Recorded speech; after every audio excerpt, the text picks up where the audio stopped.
Hi, Joe. I'm Sydney. I'm a mentor here in the Communication Assessment and Learning Lab.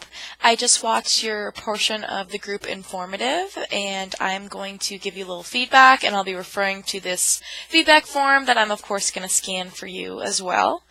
So I just wanted to start off by saying that you have such a lovely speaking voice, and it was truly a pleasure to listen to you talk about this subject, because not only could I tell that it was something that you cared about, but you just really have a nice way of speaking. So it was really nice. So we're gonna go into a couple of ways that we can polish up the speech structurally, and then ways that we can help with audience retention, just to take you to another level.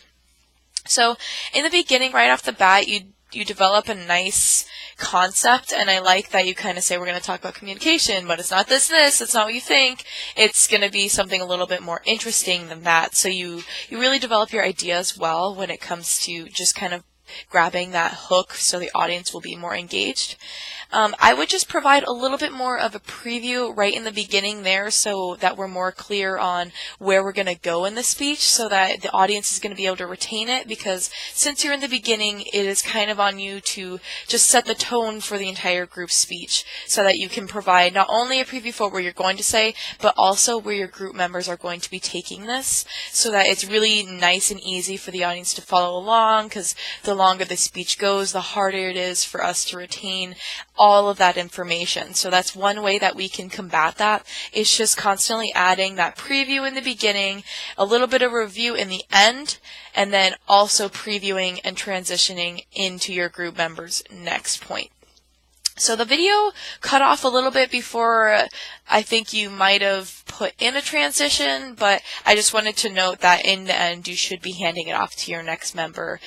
Just in a nice way, you can just give a little preview, and now so-and-so will be explaining another way that blah, blah, blah, blah, blah. You get the point.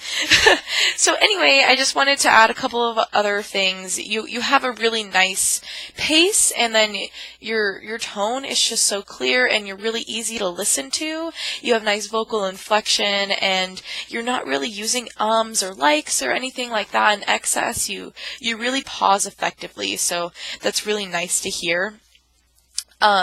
Your examples are incredible too, and I really liked the vividness that you had within each of those examples. I would just go back and clarify a little bit more what exactly you are explaining.